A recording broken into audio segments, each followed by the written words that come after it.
previous video I've told you a good story about how much a falafel guy in Mexico cared about his sandwiches.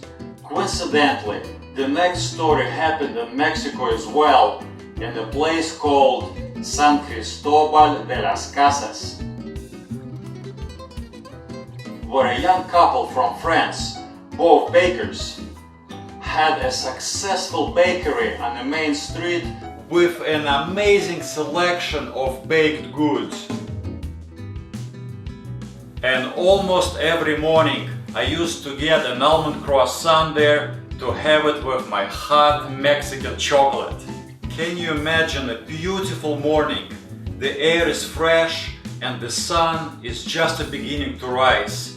The French croissant is still warm and the hot chocolate is still hot, and it's one of those wonderful little things in life that you can enjoy absolutely any time, unless you are on some kind of a diet.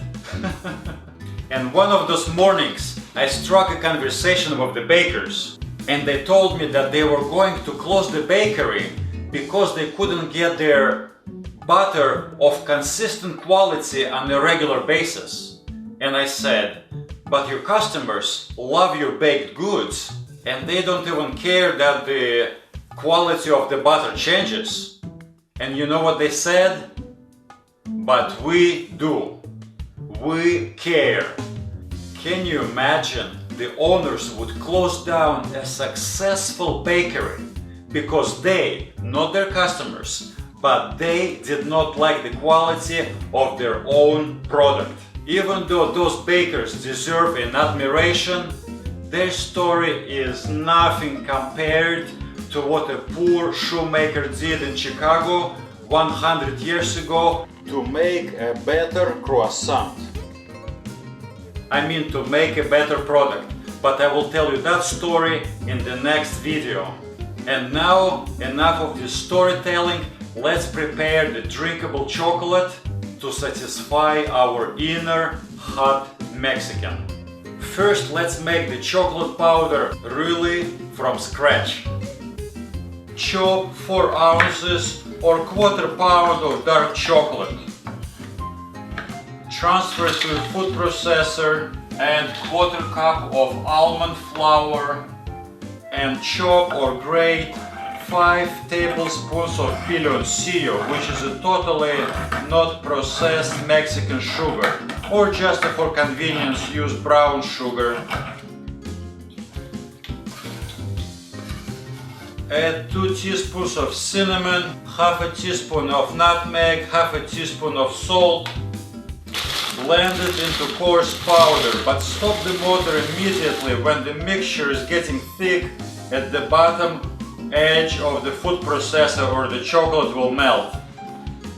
And the Mexican chocolate is ready.